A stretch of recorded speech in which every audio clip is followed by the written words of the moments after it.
My name is Yusuf. Can you say Yusuf? Let me say Yusuf. Yeah, very good. I wish you'd teach my wife. She keeps mispronouncing it.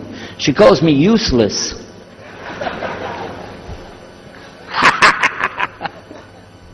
Alhamdulillah. Now, how many of you were in the program today? I was teaching us, trying to teach about how to call the people to Islam called da'wah. I just used an example what I was telling you about. Remember I was telling you when you introduce yourself to somebody, you got to get friendly with them. So I just used an example right there. Because this will disarm the people. This disarm them and make them relax a little bit. Because they're coming to you with things like, how come you Muslims has to kill all the people? What kind of question is that? How come you have to beat your wives? Why does your book tell you that you're the only ones going to go to paradise? So these kind of questions, when they come to you, what are you going to do? So the first thing, as we said in the program, and I hope, by the way, if you didn't join us today, join us tomorrow. But when we're doing it, you look through the schedule. I'm not going to get into that, but just look through the schedule and join us for this whenever we're talking about the da'wah. Because part of giving da'wah is you. And if the people aren't buying it, they're not going to listen to what you got to say. So you got to soften them up a little bit. Got me? Okay, where are we? The subject tonight is the subject of priests and preachers entering Islam. And often people ask me, we heard about you used to be a priest or something and you came into Islam, so, tell us about it. We want to know, how does that happen? And it's not just Muslims who want to know. Non-Muslims would like to know the story too, because they feel like, you mean you didn't understand? I mean, you were a priest, you didn't understand about Jesus? Come on, man! So, it's a topic that I talk about a lot. The first thing I have to do is clarify a couple of points. I was not a priest. In the English, we use the word priest to mean somebody who is in the Catholic Church. If you're not from the Catholics, if you're from the Protestants, then you don't use that term. We usually use the term, for instance, pastor, minister, preacher, reverend, and these are some of the titles. We came up with an awful lot of them because that's the way humans are, right? Give ourselves titles. So, I was a preacher and a minister of music. But that doesn't really matter, but just if you're talking to a Christian and you say a priest, he's going to say, oh my God, how is that? And when they find out, oh, you weren't a Catholic, well, that's a lie then, you weren't a priest. So I want to clarify that. As a matter of fact, I will tell you in my own estimation, I'm probably the least of the factions within this equation. Because there were so many other people that came into Islam at the same time I did. That's why it takes a little bit of time to tell the story. But they asked me to tell it tonight, so we're going to do that. But I want you to listen carefully to realize what goes through the mind of a person that's not Muslim. Okay? And I usually start out by telling people that my father and I were both ministers, and both of us were also businessmen. In the reverse order. We were business first and preacher second. Got me? Because, well, as they say, business is business. And that's exactly how it worked. We operated mostly in Texas. We had a place in San Antonio, Houston, and also in the Dallas area. And we were very concerned about Christian conditions. So my father started something called Concerned Christian Centers. And basically, if you look at it from a material point of view, it was a place to sell stuff. But what we would do is take consignment things in. People could bring things into us, and then we would sell it and keep part of the money. And keep a lot of the money. But anyway, they would bring in what they make with their hands, arts and crafts. And a lot of old women, they like to sit around and make things, then they give it to us. And this helps the church, which is called the church, and then it helps them as well. So it became like business and religion tied together, and that's very common in our country. At one point, my father told me, we're going to start doing business with a man from Egypt. Well, I said, well, this is great. International sounds good. We can put this in our business card. We're international. He said, and this man, he's from Cairo, Egypt. And that's where, if you know, they have the Nile River. They have those big pyramids. They have the Sphinx, Abu Hul. You know, they got everything. I'm saying, oh, this is good. He said, and he's a Muslim. I'll never forget it. I've told the story many times, but it's just like it happened yesterday. I'm standing in between the kitchen, in the dining room and the living room area. You know, like this when we're talking, and I just stopped like this. I said, what? A Muslim? No way. No way do I want anything to do with that. Dad, come on, you should know better than anybody. Because we were linked in with other preachers. My father supported people like Pat Robertson. Huh? You know him? Pat Robertson? And Oral Roberts. He's not very popular anymore, but he used to be real strong. And his ministry up in Tucson, up in Tulsa, Oklahoma. In addition to that, people like Benny Hinn. I don't know if you heard of Benny Hinn. He's coming over this way, so look out. And there's many of them. John Hagee, and the list goes on. Jerry Falwell, Jimmy Swaggart, some of the names, maybe you heard those before. We know these people. We know all about them. All about them. Okay? So at one point, here I am standing there talking to my father about a Muslim. These are the enemies of God. This is what we've been taught. These same people, I just mentioned their names, in their preaching on the television and so on, this is what they teach. Muslims are no good. Now it just became Muslims are terrorists, but back then, you know, we didn't reach that level yet. We were still just kidnappers, hijackers, you know. They said that Muslims don't believe in God, that they're worshiping a black box in the desert, and they kiss the ground 5 times a day. Now that's what we know, man. So here's this Muslim going to do business with us. I told my dad, no way, I'm not going to do it. And he insisted. He said, I want you to meet this man. He's very nice. And I said, I don't want to meet him. I never am like this, by the way. But on this case, I said, no, that's one thing I'm going to stand firm against. We're not going to do it. He said, I want you just to meet him. I said, all right, I'll do it for you, but I'm going to do it my way. I'm going to go to church. And it's going to be on Sunday. When I come out of the church, I'm going to have my Bible under my arm. I'm going to have the salib. I used to carry a big cross. I'm going to have my cross with me. And I'm going to have my hat that says, Jesus is Lord. And I'm going to have my wife, born-again Christian, with me. And we are going to get this demon, devil, infidel, Muslim, and we're going to show him Jesus. Now, this is a true story, by the way. So I got up that morning on Sunday, and I was thinking, man, you know. We went to church. Strangely enough, the preacher was preaching out of the Old Testament about salvation coming at the time of David, which really puzzled me, because according to Christianity, it's coming through Jesus. And it really, that opened a door for me, but that comes up later in the story. Why was he saying there's salvation before Jesus? That's interesting. Now, when I get there to my father's store, I'm looking around, you know.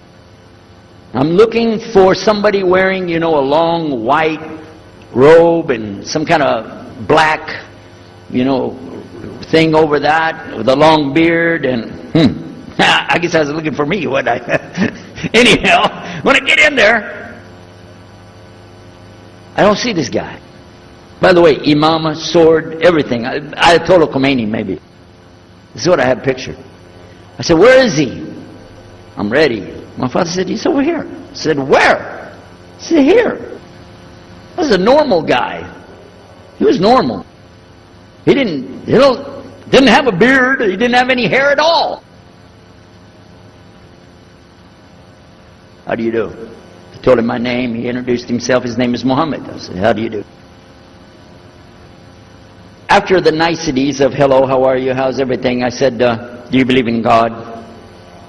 He said, yes. Oh, yeah? Sure. He said, yeah. Abraham? Yeah. What about David and Suleiman? He said, yeah. So when I meet this man, I'm impressed that he's believing these things, but I thought maybe he's just saying it. So I even asked him, what about Jesus? Because I thought maybe they're kind of, first I thought Muslims were like Hindus. That was first. And then when he said he believed in some of the things of the Bible, I said, okay, maybe they're like Jews. So that's when I said, yes, but what about Jesus? Do you believe in Jesus? And he said, yes. I said, okay, wait a minute. This is going to be easy. I can convert this guy. So I agreed that we're going to do business with him. And in fact, I took him immediately out to have tea together. We sit together, drink tea, talk a little while. And I started trying to preach to him right away. I'm in the Bible. I got it right there. Flip it open. Genesis. Let's talk about Abraham. What do you know about Abraham? Abraham, he had 2 sons, you see. And blah, blah, blah, blah, blah. And I'm doing all the preaching to him. You imagine this? And he sat there. Okay. He's a graduate of Allah's heart. And he's, like this. Get me? You know what I'm saying? Well, it happened that during Ramadan, some of his friends that he was staying with, they had to move their apartment around or something, and he was going to go stay in the masjid for itikaf in Ramadan. It's normal. We didn't understand. I thought he has nowhere to go, and I told my dad, this man has nowhere to go. And my dad said, no, he's got money. I said, no, he doesn't. Daddy, I'm telling you, he has no place to go. I heard him say he's going to go live in the mosque. To a Christian, if you're going to live in the church, ooh, that's the worst. So I said, let me offer that he can stay at our place. And my dad said, no, you don't do that. That's not right. I said, no, I'm going to offer it to him. I went to him and I said, how would you like to come stay at our place? He said, no, I want to go and stay there. I want to stay in the mosque, and it's something good. I said, oh man, look at this poor man. Oh my God. He doesn't know, you know. He just, oh, poor soul.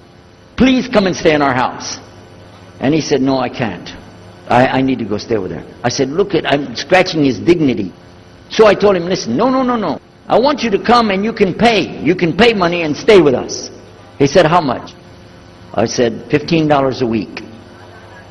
Which in America is like nothing. $15 is nothing. I said, and then he kind of hesitated. I said, and we'll pay for all the food. Well, you eat $15 worth of food in one day in America. He said, okay, all right. And I told my dad later, I said, see how I did that? Because now he'll stay with us. He knows he's getting a good deal on the food, and I was making it all about money.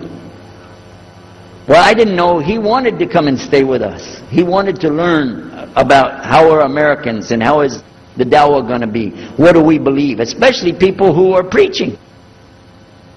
So he came and stayed in our house. And I said, well, now that's good. I'll travel with him and go with him in places, and he'll see and he'll learn about Christianity. As we were traveling and working together, we put up tables just like this and booths and things and set things out for people to come and look at them and sell things. And I caught him one time. When somebody wanted to take something from the front, he took it from the back and gave it to him. And I looked at him. And the next time somebody started to take something, he took from the back and gave it to him.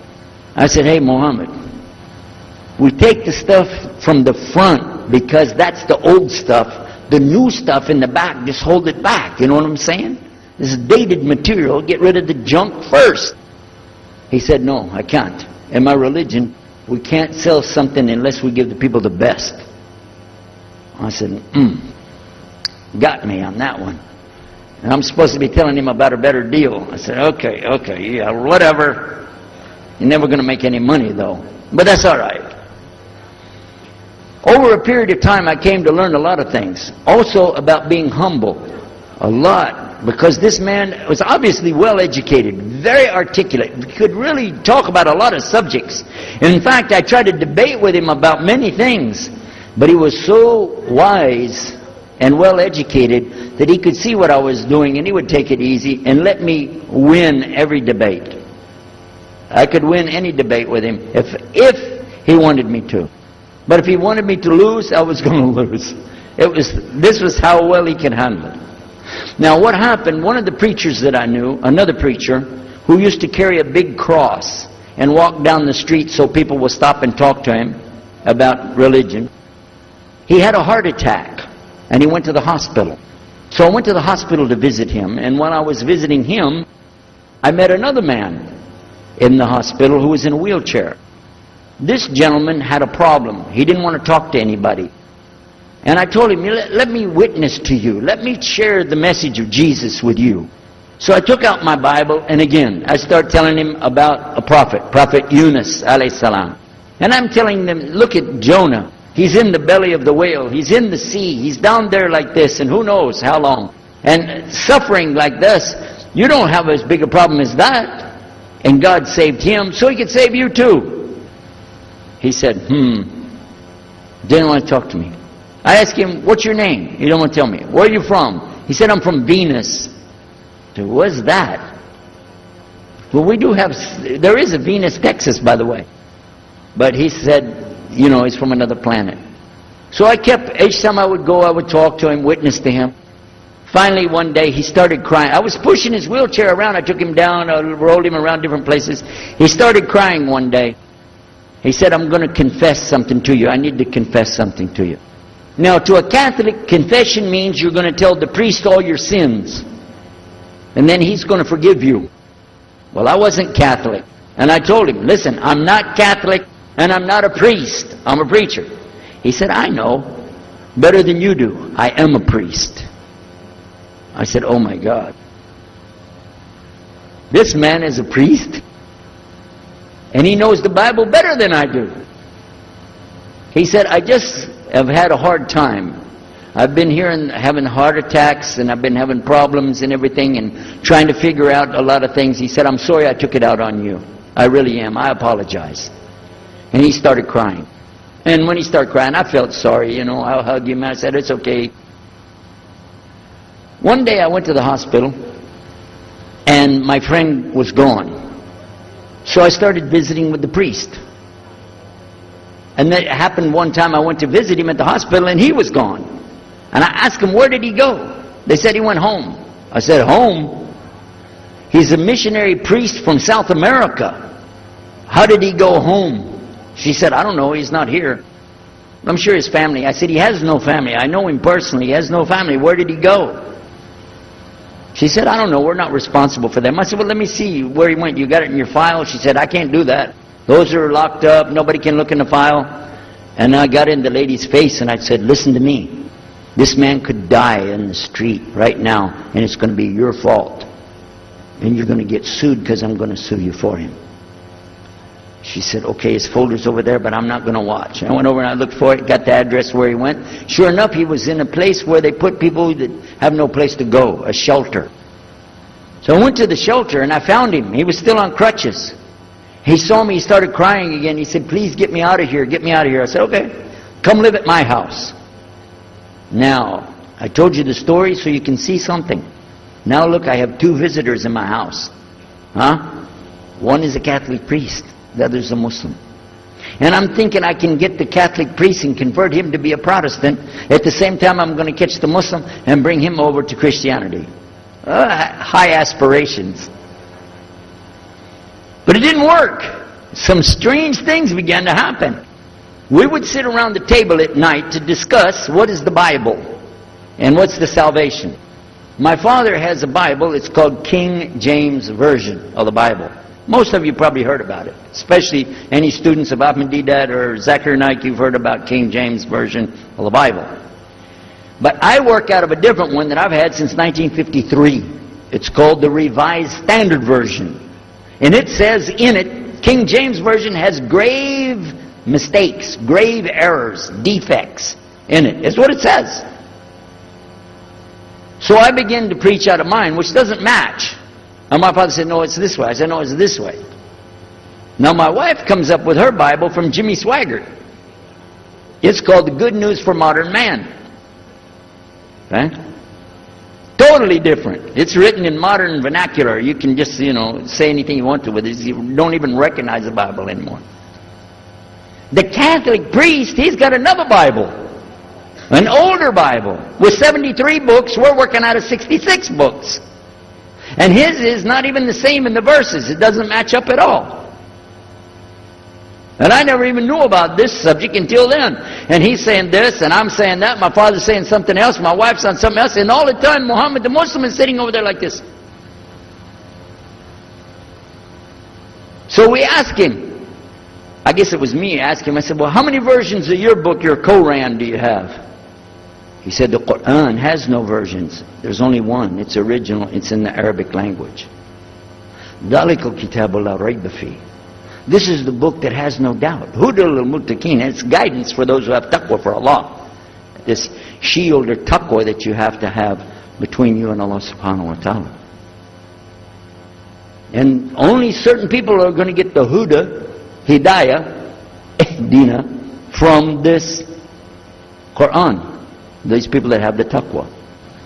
So when he's telling us that the Quran is one, I'm going, huh? And it's in the original language, we still have it. You know what I was thinking? He's lying. I was sure he was lying because he could see the problem we were having, and he just sat back and made that up. But I don't know Arabic at that stage, so I don't know what to say. You know, maybe, I don't know. And he left it at that. He didn't try to preach. But it put a big doubt in my mind now about, we got all these books, he's got one, and la rayba fi, no doubt in it.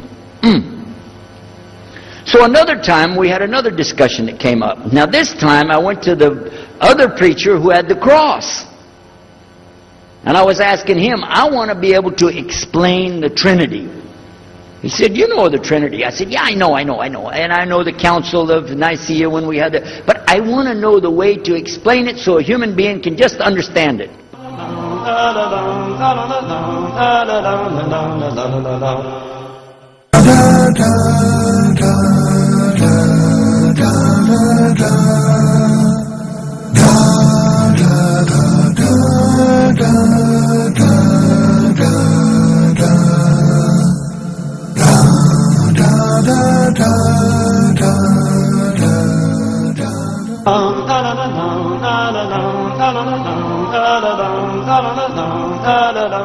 Said, okay, it's like an apple. Just take an apple. The apple has a shell around the outside, the skin. Inside is the meat. Inside of that is the seeds. Okay? 3 things, 1 apple. That's the way. I start going back. I'm going to tell this Muslim about the Trinity. But on the way, I remember his arguing with me, his way of debating with me. I said, no, he's going to tear me apart. As soon as I say seeds, he's going to say there's more than one. So it could be 7 or 8 or 9 or 10 gods all rolled into one. No. It's got to be special. It doesn't work like that. Let me go back and try again. So I went back to him. I said, what if he says there's more than one seed in there? He said, okay. I said, and besides, it could have a worm running through it. Then that would make it go up another notch. What can I do about that? He said, okay, forget the apple. I said, okay. It's like the babe, the egg.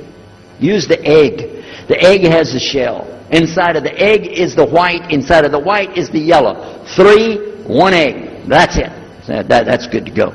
Now I start going home again, and it hit me. Wait a minute. The egg could have a double yolk. God becomes 4, just like that. Plus it could be rotten. I'm not going to ask him again. So at the market one day, I saw a man, and I was talking to him because I was listening to some things that Muhammad had told us about the belief in Islam, Allah is one. And so I was telling this guy, you know, I got some doubts about the Trinity. He said, you a preacher, you have doubts? I said, yeah, it doesn't make any sense. It doesn't make any sense. How could 3 be 1? He said, okay, look. You see me? I'm one man. I said, yeah. He said, my wife? Yeah. It's one person. Yeah. See my son? Yeah. 3. 1. One family.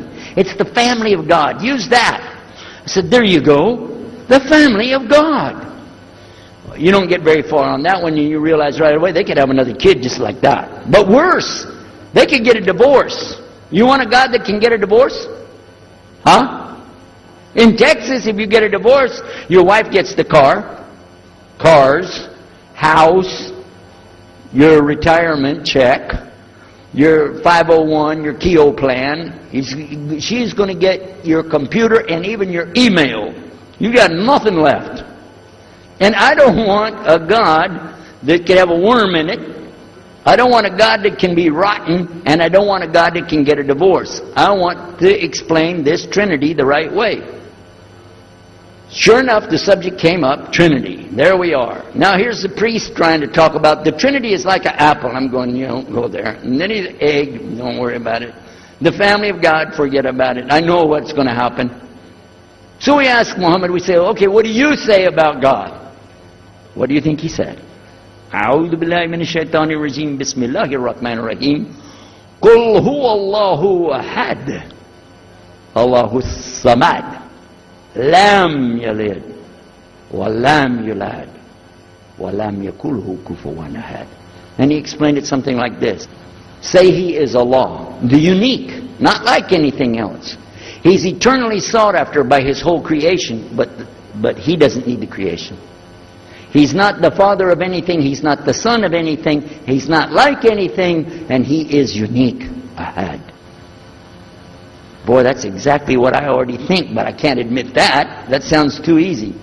But plus in the Quran, Allah subhanahu wa ta'ala tells us to tell the Christians, don't say three.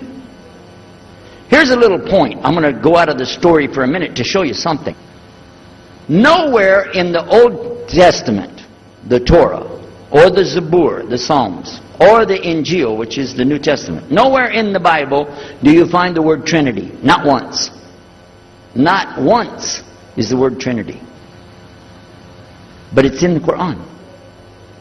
We have it in the Quran. It says, Thalath, tell them not to say Trinity. But they don't have it, and Allah said, don't say it. Guess what else?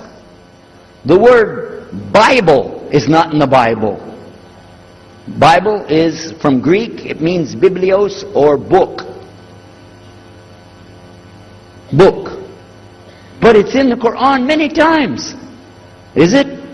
Kitab. Book. Ahl Kitab. People of the book. So we found in the Bible a shortage. They're talking about it, but the Quran is explaining it. I found actually in the Quran, I can explain the Bible much better because it gives me the things I didn't know how to explain. So then in my mind, look what I did. I started realizing what he was saying was true, but I never admitted it. Instead, I was taking this and mixing it. And when I would go give my next talk, I would say, so and so and so, and I would use what I learned from the Quran to explain what's in the Bible. Some of the people liked it, but some of them didn't. Because when I began to talk about salvation being based on what? And the Bible tells you in there's no Savior except God. It says it real clear. Jesus is not your Savior, God is. When I found that, I said, okay, let me try another way to explain that. Each thing as I would learn it, I'm trying to change how I'm presenting the thing. It still doesn't dawn on me, I need to do something. But I could see for sure God is only one, and so I totally forget the Trinity thing. My dad never did believe it anyway, so he had no problem with it. Now we come to some new thing. The priest asks the Muslim, can I go to your church with you? The mosque. He said, sure, come on. Well, he went, and they came back. So he took the priest aside and said, come here, come here. What do they do? What do they do in there? Tell us, what did he do? Do they like kill some animals, or what do they do in there? He said, no, they just stand there like this, and they pray, and they leave. I said, what? They pray and leave? I said, yeah. Okay, what kind of music do they have? He said they didn't have any music. No music? How in the world are you going to worship God without music, man? So I asked him, Muhammad, you guys don't have any music? He said, no.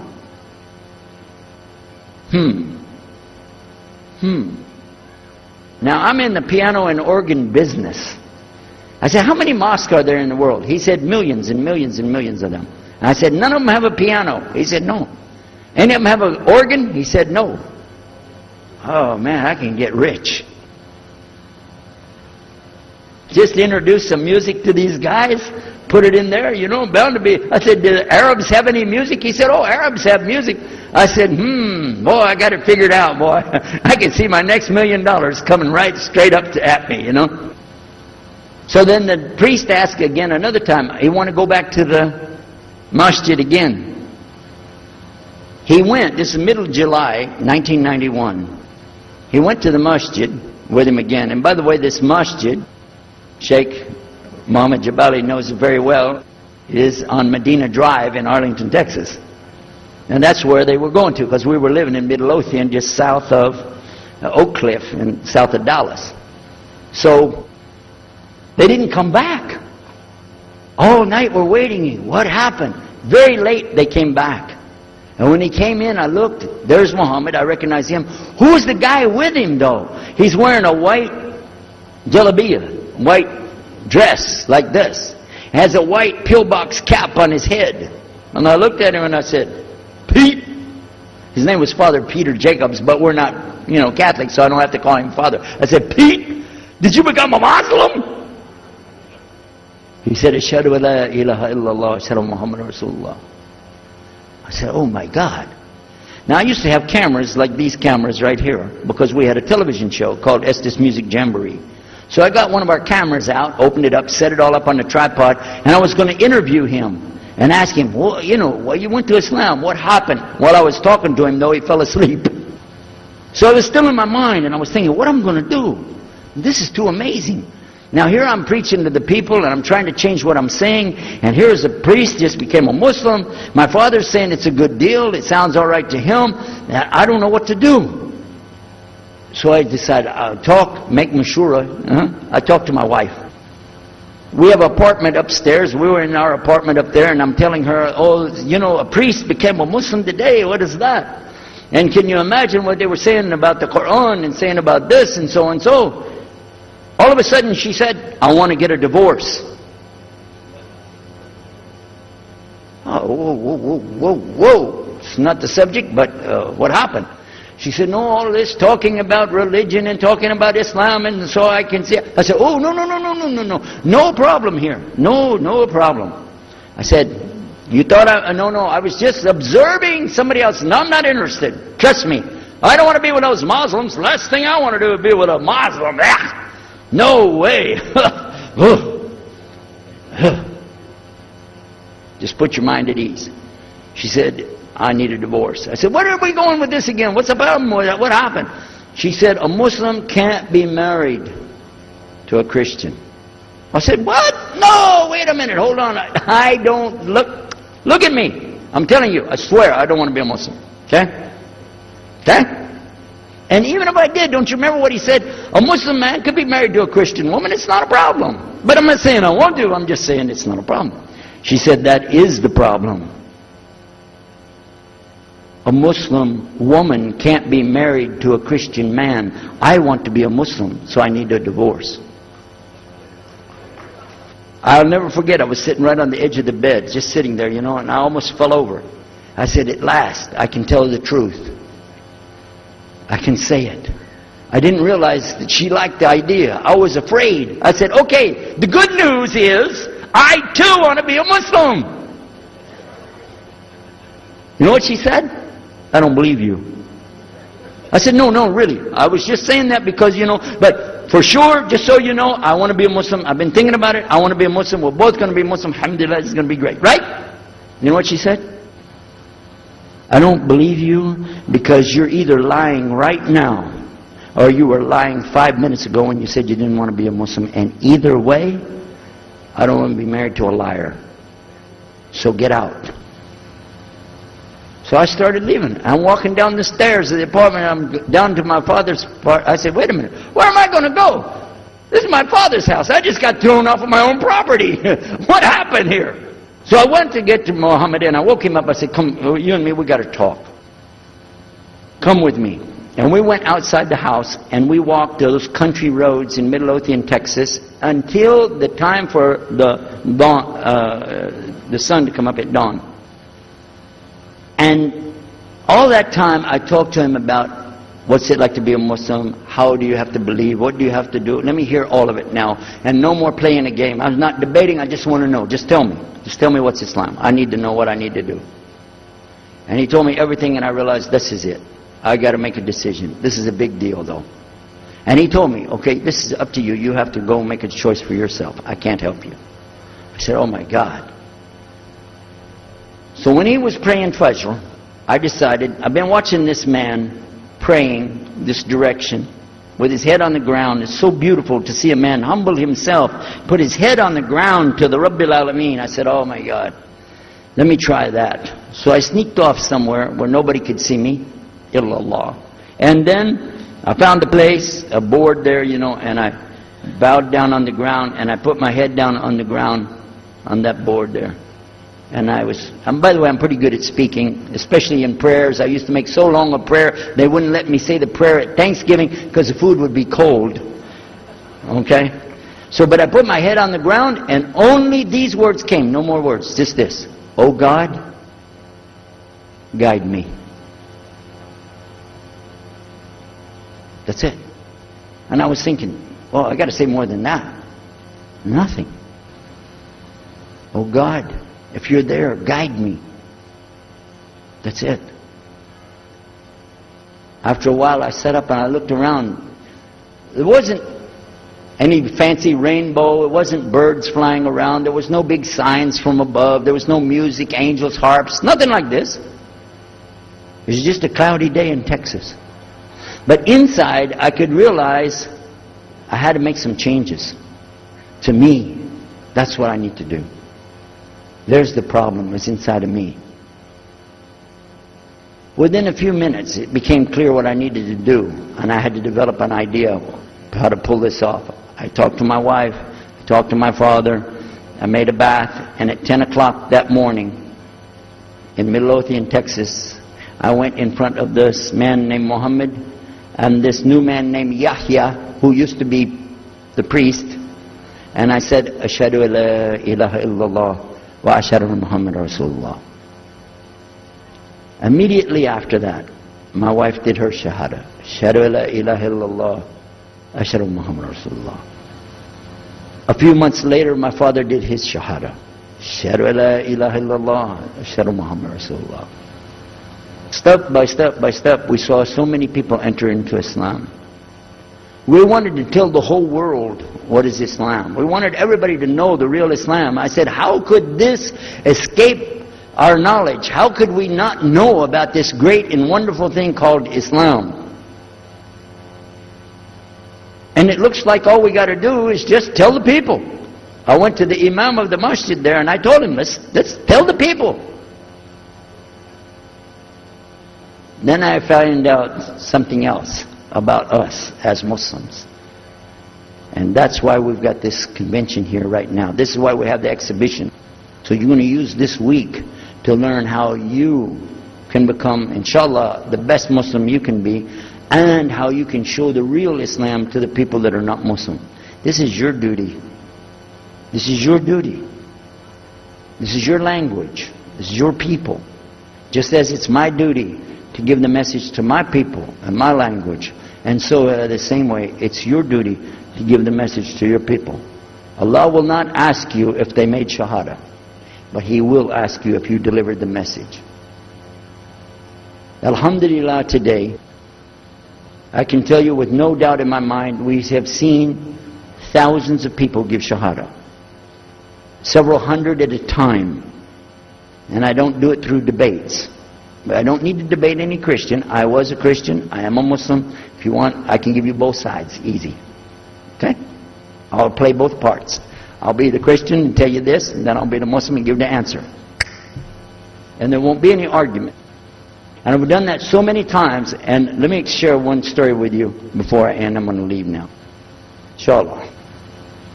I was telling the brothers today that I was asked to give a talk in a church in Hagerstown, Maryland, just outside of Virginia. This was in 1999. And I went there and I gave a talk in the church on Sunday. Because I know how to address the people. How many years was I a Christian? 50 years? I know what they want to hear. get them ready, and they said, oh, wow, this is normal preaching. But then when I came to the part, La ilaha illallah, I stayed on La ilaha illallah until they said, yes, that makes sense, it makes sense. There was one old lady that she was saying yes. Afterwards she said, yes, but I just don't want to do it the way you're telling me. Okay? But guess what else happened? 2 people did shahada right there. Hello? In the church. In front of their preacher. They said, yes, we agree, we like this, we want to know more, and we say there's only one God to worship. Shahadu la ilaha illallah. In front of the preacher. And one of them was his daughter. I took them to the masjid, and they did shahada in the masjid that afternoon, a Sunday afternoon. And later, the boy, he married the girl. They're Muslims living there now. Now, may I ask you a question? If I would debate and argue with this preacher and made him look stupid, would he ever bring me back again? No. I'm going to ask you a question. If you were at a place and you saw somebody change their religion to another religion in the temple of that religion, and the father was the priest there, what would you think? Is that man ever going to call me again? Do you think he'd call me again? 3 months later, he called me again. Come back again. We really enjoyed it so much. I said, how's your daughter doing? I want to remind him, see what he's going to say. He said, well, she's doing fine. She likes Islam. It's very nice, lovely. She treats us so good. You know, we're amazed at her personality. We love you guys. Could you please come back again? And I did, alhamdulillah. So I'm just showing you that it's not guidance from me, not guidance from you. It's guidance from Allah. Allah guides whom He wills. Whom He wills. So we ask Allah to guide me, all of us, and all the people. And whoever He guides, they'll be fine. But whoever Allah doesn't guide, they got a problem. Serious problem. Our job here is to do one thing. Communicate the true message. If the people don't want it, that's your choice. That's their choice. You don't have to take it. But it's our responsibility in putting this on, all the scholars that are here, it's their responsibility to tell us what's the truth in Islam and let us see for ourselves. And that's what we're going to try to do through this week. So I need you guys to listen to me. You have to participate. Your side of it. Your side of it is to show up every day. And your side of it is to bring other people.